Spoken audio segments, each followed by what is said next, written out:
Welcome to this episode of Season 6 of The Common Bridge, where policy and current events are discussed in a fiercely nonpartisan manner. The host, Richard Helppie, is a philanthropist, entrepreneur, and political analyst who has reached over 5 million listeners, viewers, and readers around the world. With our surging growth in audience and subscriptions, The Common Bridge continues to expand its reach. The show is available on the Substack website and the Substack app. Simply search for The Common Bridge. You can also find us on YouTube and wherever you get your podcasts. The Common Bridge draws guests and audiences from around the political spectrum, and we invite you to become a free or paid subscriber on your favorite medium.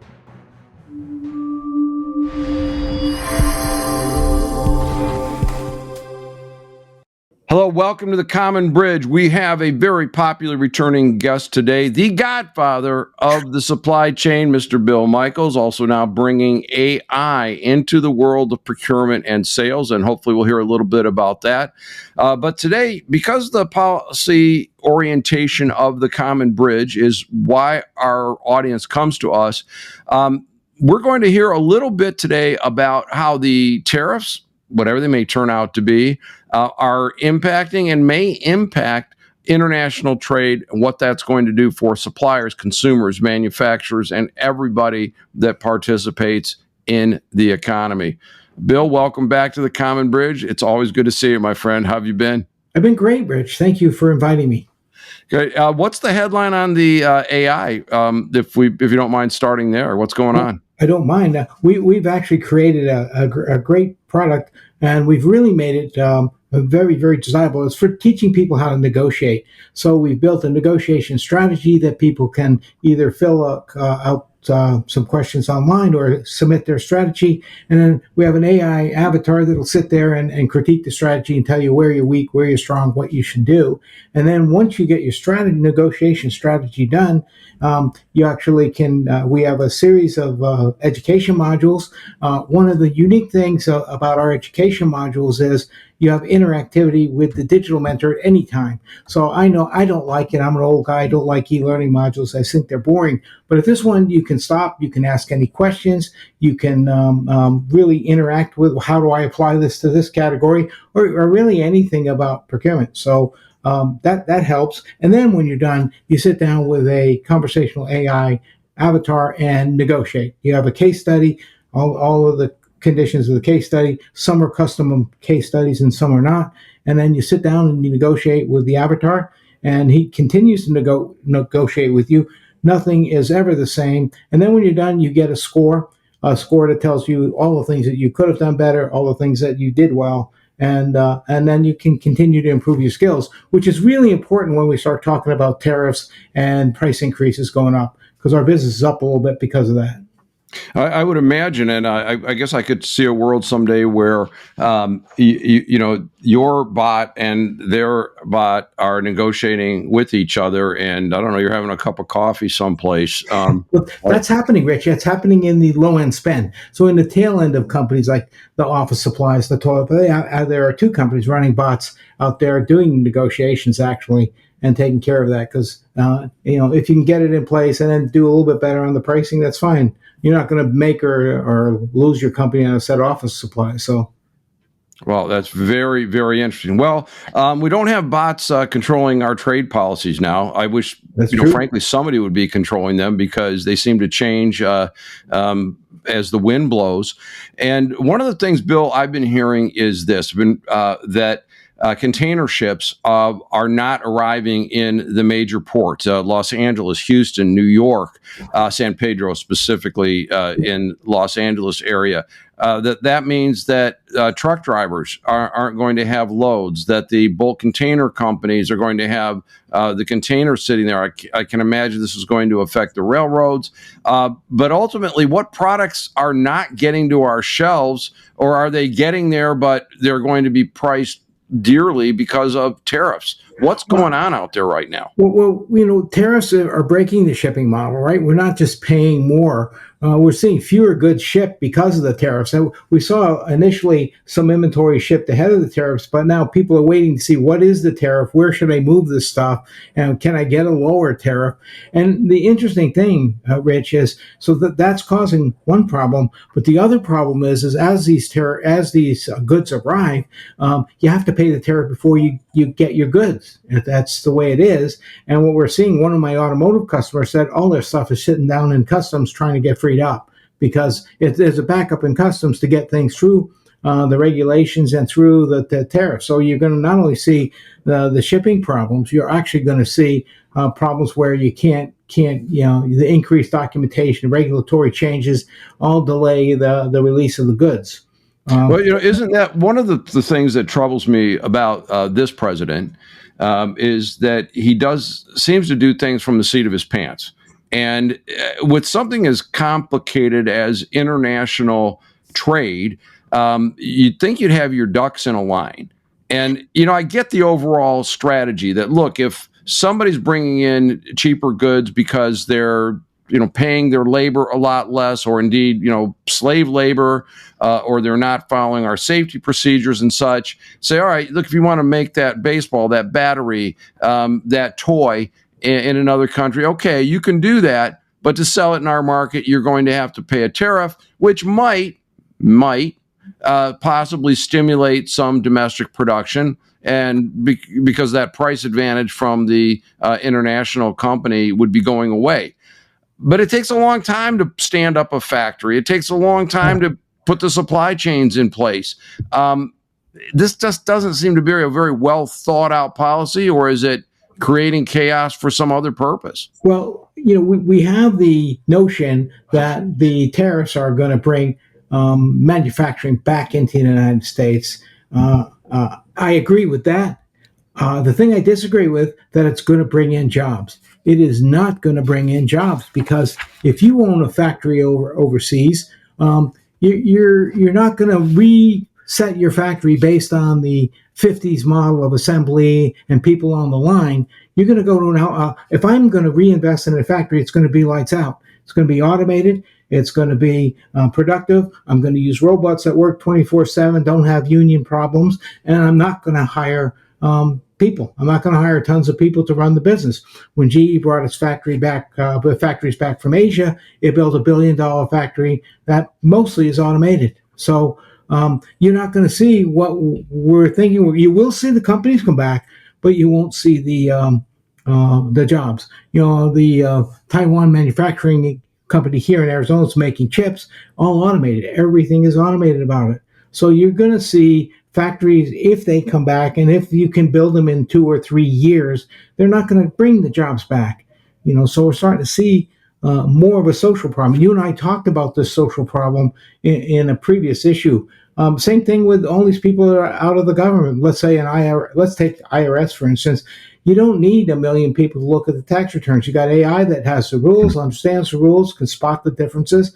You're going to see more AI and introduction to some of these clerical jobs and jobs that are out there. So if you think tariffs are going to bring back manufacturing, you're right. If you think they're going to bring jobs into the United States, I disagree with that. Well, would there be any kind of job change? So take, for example, that we have a container ship arrives in the United States. Right. We have longshoremen that need to offload that. Yeah. And then that needs to go onto either train or it needs to go onto trucks. Those are jobs. Then they go to warehouses, distribution centers. There's some jobs there, more and more automated, and then out to store shelves and ultimately to the consumer. And if I'm understanding what you're saying is that, yeah, okay, we bring the manufacturing back, but it's going to be lights out, so there won't be production workers. There also won't be a need to bring those container ships into the ports, so less need for dock workers, longshoremen, but we're still going to need trains and trucks to move product around. Yeah. So it's just that very front end of the supply chain, the manufacturing, that would change. Right, but you're looking at a longer term program to even get it back. And then some industries never come back. The example that I think of is in my early days in manufacturing, we used to make our own dies, tools, molds. We had a New York State licensed factory that was a place where people could go intern and become professional trade people. Well, when the tooling business left and the older people that had the skill set retired, there's no one here to do it. And if you look at the things like textiles, that takes a lot of hand labor to do it. It's not going to happen here with high paid wage union wages. You couldn't afford the clothes. So I think those things will still stay outside of the U.S.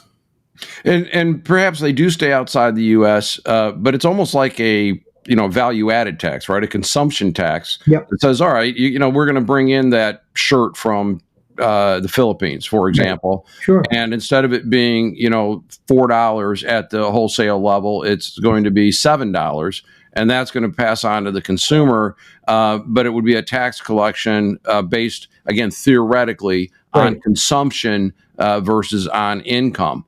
But if that's the idea, it's not been laid out very logically. No. And I think this is what it causes people such consternation around this president, is that they don't know what he's going to do next. Right. And I think he surprises some of his advisors. A little less volatile this time. Although I will say in his defense that the 70-30 issues he's doing very, very well on. The security of the southern border, the stopping the abuse of the asylum system, the changes in the military in terms of transgender ideology and the like, and then going after some of the fat in the federal government. Those remain 75-25, 70-30 issues. But on the vital things about the economy, people don't know which way to turn. How could you plan if you don't know what the taxing is going to be? That's absolutely true. And I took some lessons from the last. I wrote a couple of LinkedIn blogs on this. Lessons from the last time Trump was president and he had the tariffs. One of the things that I noticed is that there were a lot of exemptions. Right, so companies could apply for the exemptions. Apple applied for 18. I was working with a small manufacturer that had aluminum heat sinks. They were able to apply and get an exemption. So I think if you're not savvy and you don't think about these things, you're not going to be good. I know one of the questions you asked me is how's the market reacted to tariffs so far, and I know that the supply chains are shifting. Companies are moving whatever they can to a lower tariff. So if China's very high, they're even some of the Chinese are moving to a location where tariffs are a bit lower. So there's the mixing around of where should I get it? Where can I lower the tax? They're trying to increase reshoring, but there's a long way to get to that. And I don't think that it's going to be the factories that left, the factories with the assembly lines of the 50s. I think people are not investing. They're very selective about what they'll invest in. They're not going to invest in the sectors that are hit hardest by the tariffs. I think we're going to see margin pressures on everybody. Commodities are really mixed up. I mean, particularly agriculture and bulk shipping is going to be affected by our agriculture not going to China. And, I think we're going to start to see inflation. But one of the things that's interesting is one of the negotiation tactics we use is it's called conditioning. So you throw something up there and you condition someone and then you change that. But I think if you throw it all up at the same time and you make it as severe as we see, it's going to be very difficult to negotiate changes. Yeah, indeed. And, a couple of points just to react to that. So first of all, it's like, okay, well, we'll get an exemption and hackles on my back get raised because it's like, okay, now here we go, crony capitalism. Yep. If you can make campaign contributions, say the right things, you're going to get the power of supposedly our government behind your specific company. Yep. And here we go, meet the new boss, same as the old boss. That is a bit bothersome, not a bit bothersome. That's very bothersome. And ultimately, what I don't hear is anyone speaking up for average citizens like us. Right. It's all about, is this going to be a win for the Democrats? Is this going to be a win for the Republicans? How's this going to play out in the polls? Last night, Canada held an election. I was watching CBC late into the night last night. Me and lots of other nerds around here. And they were, but they handled it in a very Canadian way. Yeah. Very unifying, and it wasn't like in your face, whatever, but they're going to look out for their interests, as they should. What I think about Trump's negotiation style, I negotiated a lot of contracts in New York, and that's how they start. You start off in crazy town with crazy demands just to see what they can get. And you just kind of have to let the noise go by over your head, because ultimately, if you're at the table, they want whatever it is you've got. Yeah.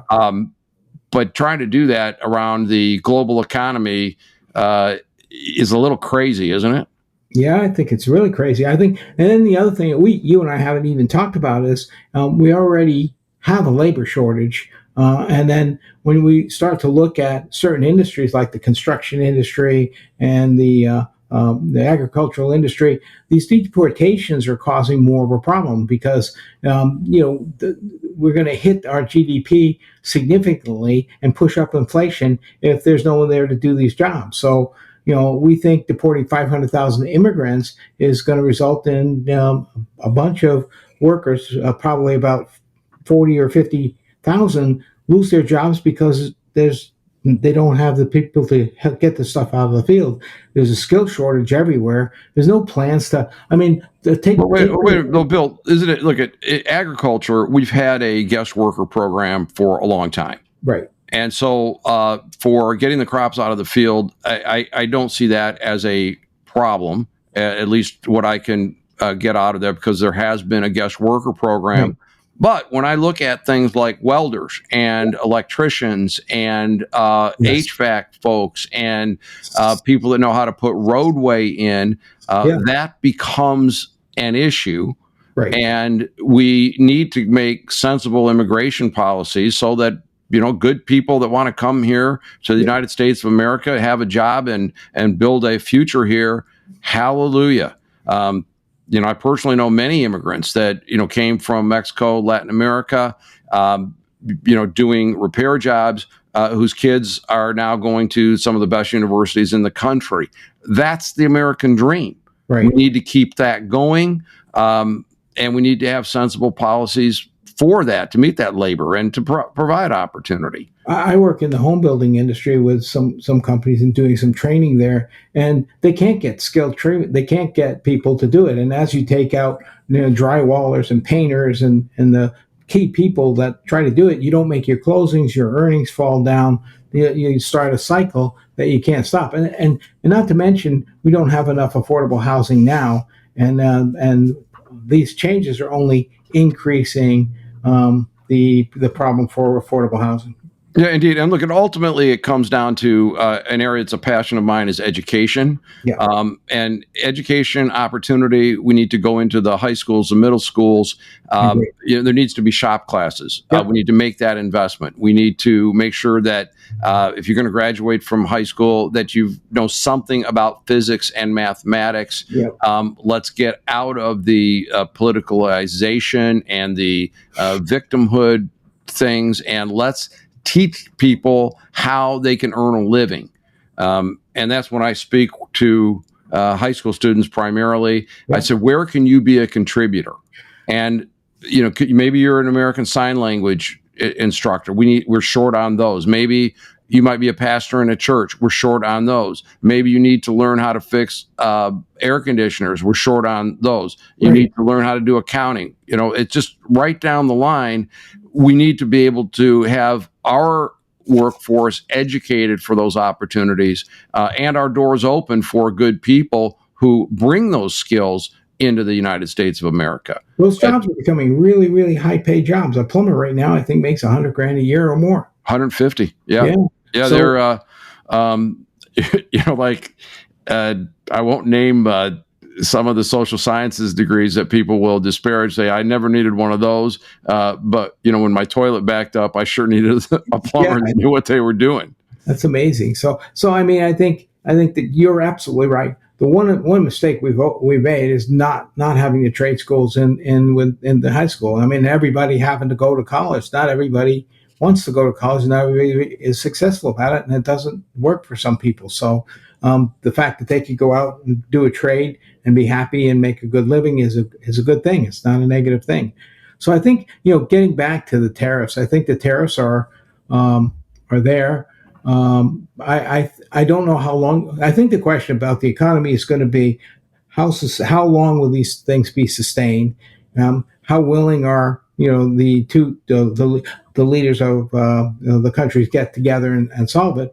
I think if they don't, one, we will see price pressure, we will see inflation, and I remember the days of Jimmy Carter when I was lucky enough to get a 13% assumable mortgage when the mortgages were 18%. The one thing I do fear is that some of these countries, after a while, get tired of it and create their own trading bloc. So China, Russia, Korea, they create a bloc, or China and Europe create a bloc, and it starts to really hurt us as we're isolated in the world.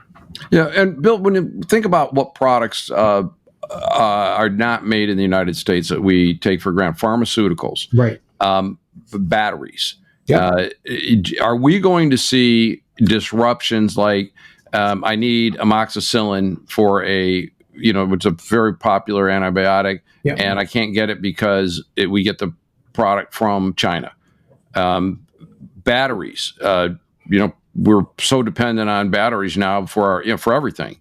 Electronic chips. I mean, they're still going to be out of China, out of Asia, because that's where the industry. When we moved these businesses in the 90s, we thought we were doing a good thing. We thought we were going to outsource. Outsource was the name of the game. I remember when Bo Anderson at GM said, "Hey, we're not going to deal with a supplier that's not in Asia." So, I mean, we actually moved the technology, but we also moved the know-how and the knowledge. So it's hard to get those things back. Indeed, it is, and it's certainly, if it's let's just say it's the right policy to get it back here for national security purposes, or just supply chain reliability, just for argument's sake. Right. It's not something that can be affected in a matter of months in a dramatic way. It's not like, okay, we're going to slap on this tariff and you and I are going to say, great, let's throw up a battery plant someplace because now we can fulfill that need. That's right. Right? I think there's other incentives that we could be offering to bring things onshore or near shore and make smarter agreements with, Mexico, with Canada. Right. Which they're doing with automotive. I understand that most of the things that were put in place to facilitate North American construction of cars, that those things have been given exemptions as far as the tariffs. Right. And you're going to continue to see people look for that. But the other piece that you have to think about is, along with some of these changes, some of these things left for regulatory reasons. So our regulatory issues and how we manage environmental waste and all that stuff that doesn't occur in some of these other countries like it does here. So we one, can we be compliant, and will we be able to make batteries? We have to know all the regulations, and you have to comply with them, and they're very costly. So I think you have to think about regulations along with policy, and all of it has to come together. I think right now, because of the volatility that you and I talked about at the beginning of the show, nobody's making investments right now. You're in the investment community. You know how tight the investment community is getting about which ones are good. And then I think the other thing are people, when they do invest, are investing in those businesses that don't have tariff risk.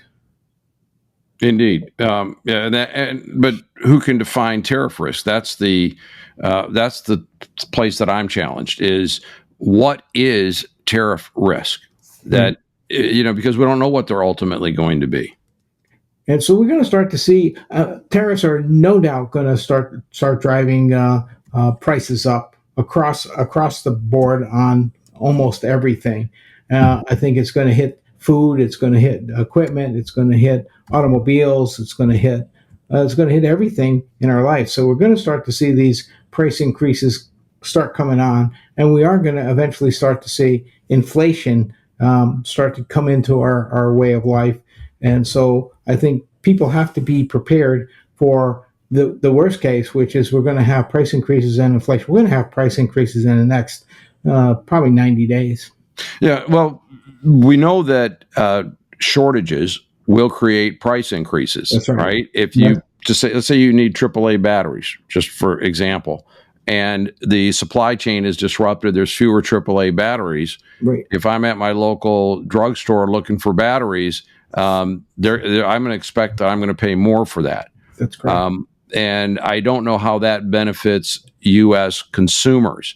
And this is, again, where our current administration has not laid out how this is going to come together. I think he makes a very fair point that we've had one-sided trade deals. Yes. I think it's insane that we have this growing deficit that is something we're going to hand down to our kids. That's nuts. Just we have to break that cycle. But I don't think we can accomplish it in the manner that we're going. It doesn't feel right. No. And it's a tax that gets passed down to consumers. It's not a tax that other companies pay or that other people pay. I think it's the small person that owns a restaurant or eggs. For example, I had a friend of mine visit, and her egg cost has quadrupled by now, and it's going to continue. She's got to think about either closing her restaurants or figuring another thing to serve that people will want.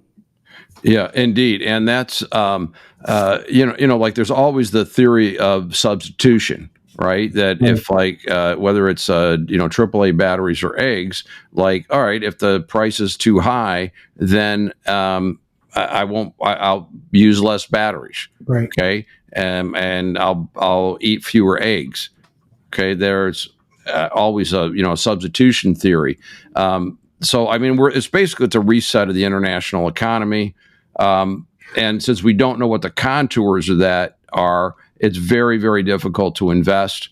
But I will say this, when we're talking about markets, I think it's a fool that thinks that what the Dow Jones Industrial Average does, which is 30 stocks, right, is indicative of a successful or a not successful policy. That's right. And I've seen people go, oh, it's way up. Look at what my favorite president is doing, and they're way down. Look at what my worst president's doing. It's anybody that holds that up as a barometer of policy success doesn't understand economics. That's right. Yeah, I mean, I think a lot of people don't understand economics.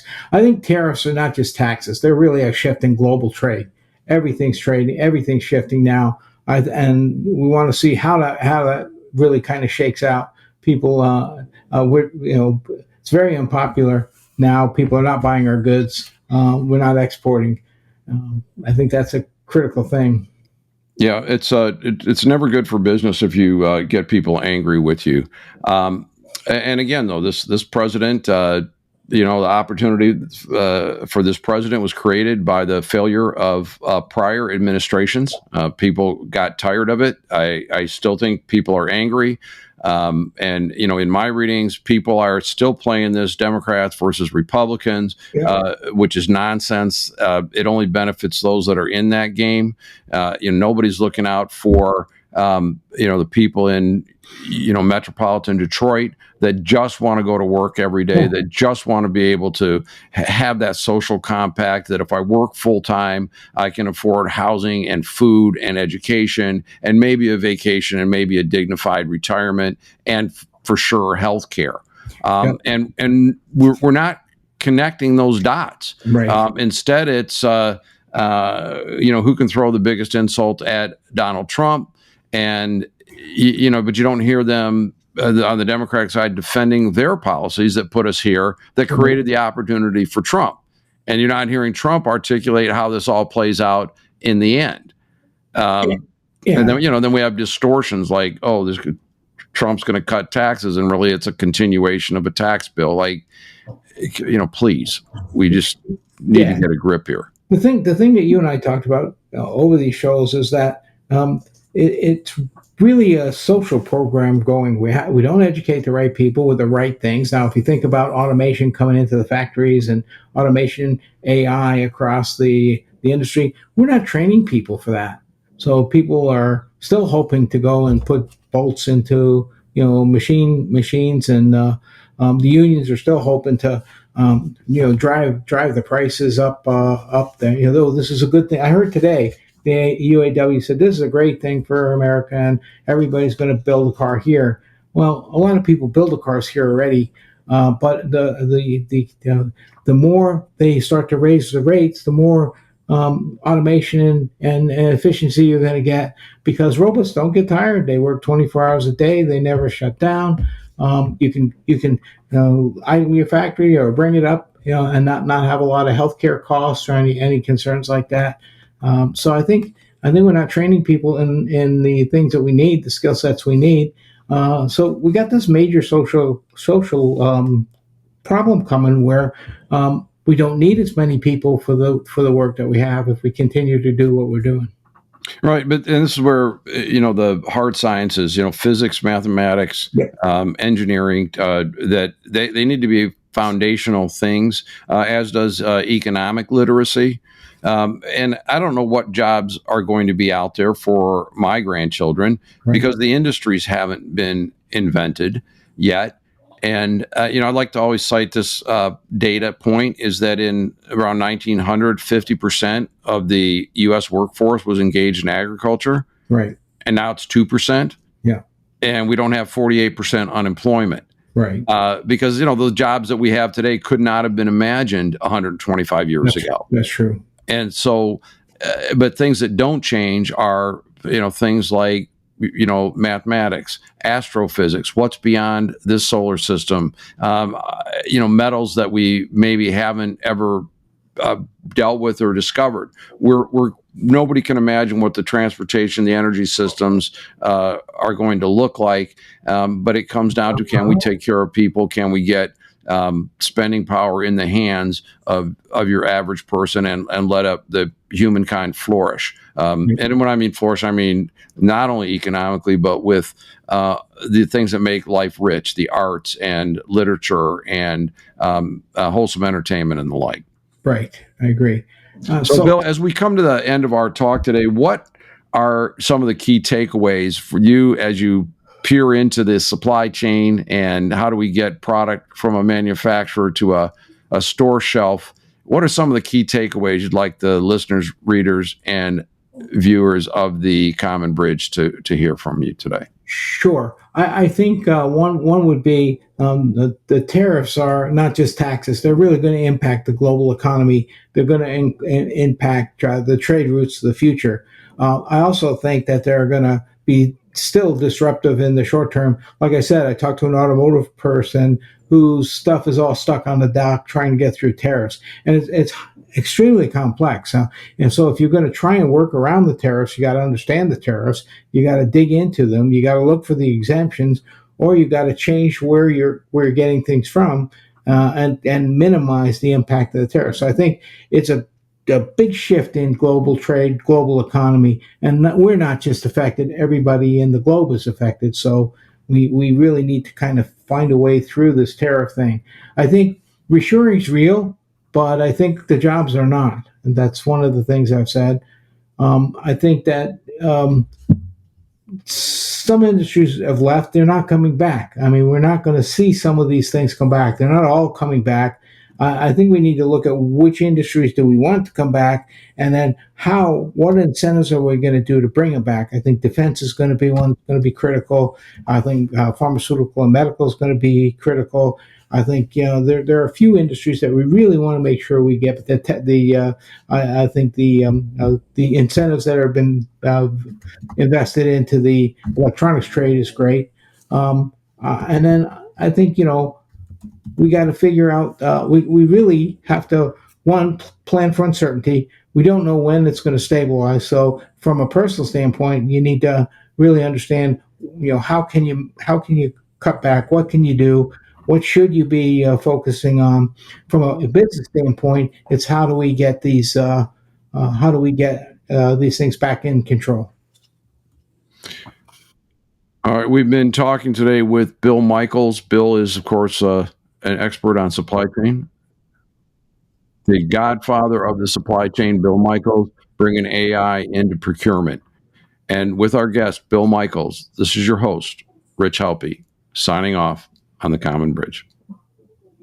Thanks for joining us on The Common Bridge. Subscribe to The Common Bridge on Substack.com or use their Substack app, where you can find more interviews, columns, videos, and nonpartisan discussions of the day.